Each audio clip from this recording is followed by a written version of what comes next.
जब महेंद्र सिंह धोनी कैप्टन थे हाँ जी, तो वो कैसा माहौल रखते थे ड्रेसिंग रूम में?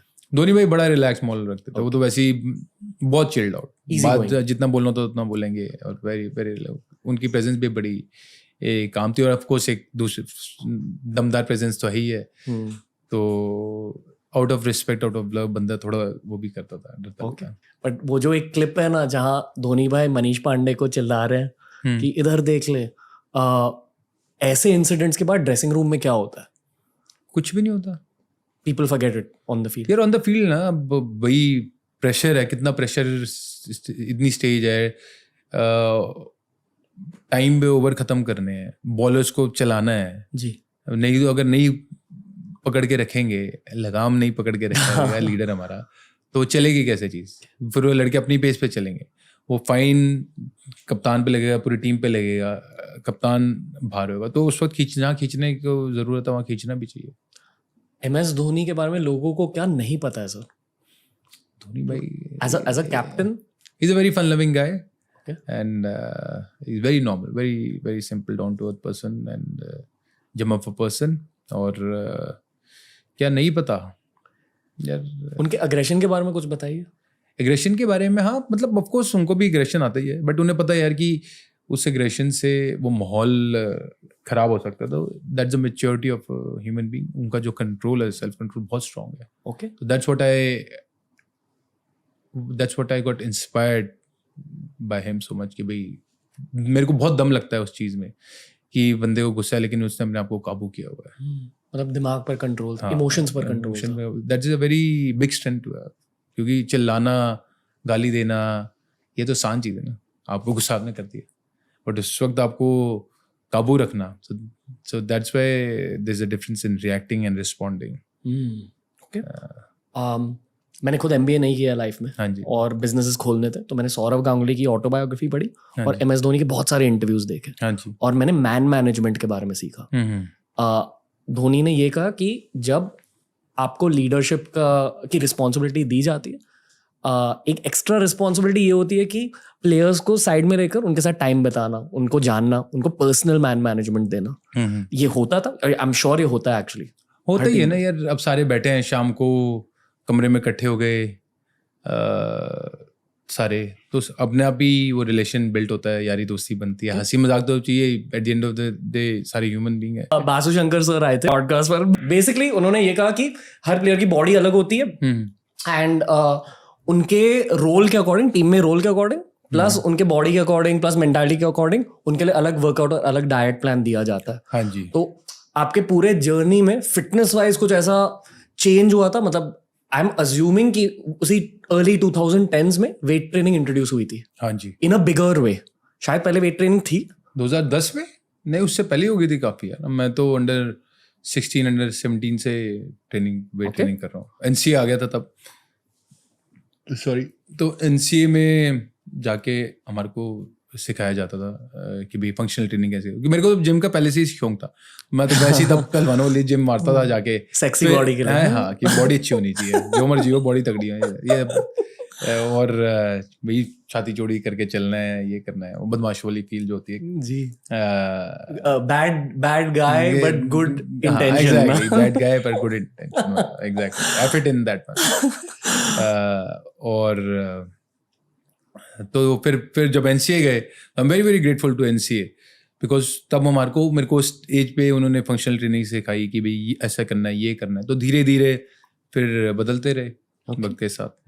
पर मोस्टली इंटरनेशनल लेवल पे किस टाइप की वेट ट्रेनिंग होती है? अलग अलग होती है कि बेसिकली सॉर्ट ऑफ सिमिलर? यार वेट ट्रेनिंग एक्सप्लोसिव भी रहती है, स्ट्रेंथ बेस्ड भी रहती है, clean and jerk, weight lifting. Clean and jerk, हाँ वो एक्सप्लोसिव में आ जाती है, क्लीन एंड जर्क। अब डिपेंड करता है कि हर एक की मोबिलिटी कितनी है, क्या वो उस लेवल का है कि उसको वो सूट करेगी नहीं करेगी। आप सबको नहीं करा सकते वो, क्योंकि उसमें इंजरी के चांसेस भी ज़्यादा रहते हैं।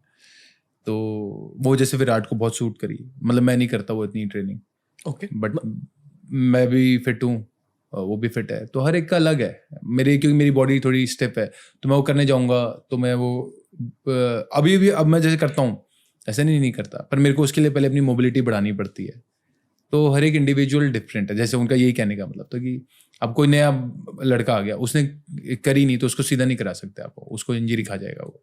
आप किस टाइप की वेट ट्रेनिंग पर फोकस करते हो खुद के गेम के अकॉर्डिंग? यार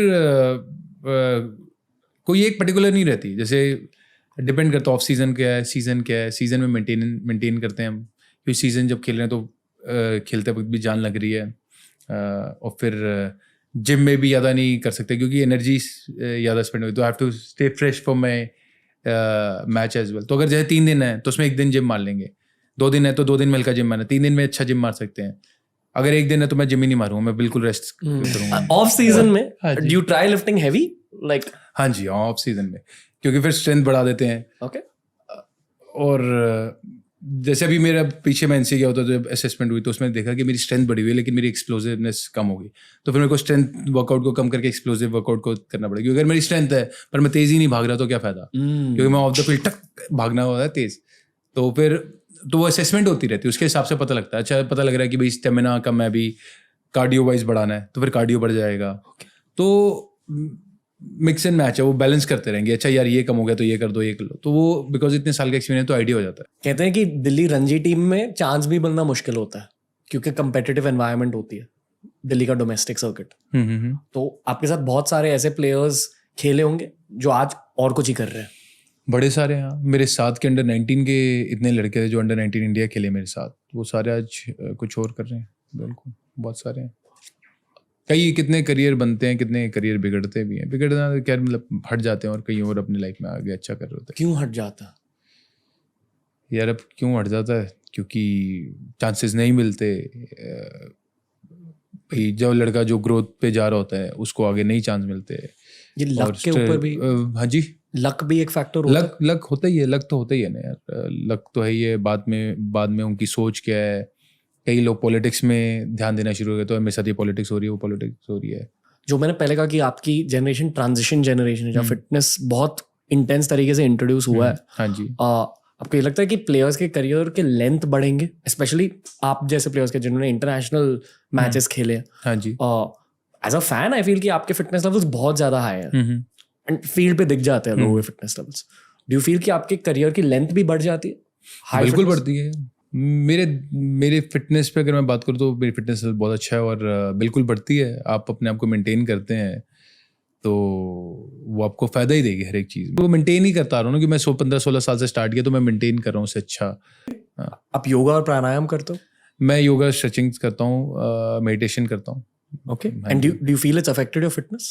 योगा प्राणायाम? एब्सोल्युटली। मैं स्पेशली मेरी जैसी जो बॉडी है स्टेप बॉडी है, बिकॉज मैं जिम छोटे जिम करता हूँ स्टेप, तो मेरे में मसल आ जाएगी, ताकत आ जाएगी। लेकिन अगर मेरी बॉडी खुली नहीं होएगी ना तो मैं वो एनर्जी निकलेगी नहीं। तो एनर्जी निकालने के लिए सिर्फ एक रास्ता ही नहीं है, मोबिलिटी भी कर सकते हैं। पर हर कोई करता है प्राणायाम? नहीं, हर कोई नहीं करता। It depends again. It's a very individual thing. Okay. अब जैसे मेरे को स्ट्रेचिंग अच्छी लगती है, जैसे मैं पंजाब टीम में तो हमारे योगा टीचर है साथ में, तो जैसे मैं उनसे पहले स्ट्रेचिंग करवा लूँगा, बॉडी खुलवा दूंगा, उसके बाद फिर मैं जिम करूँगा, तो एक रूटीन बन जाता है।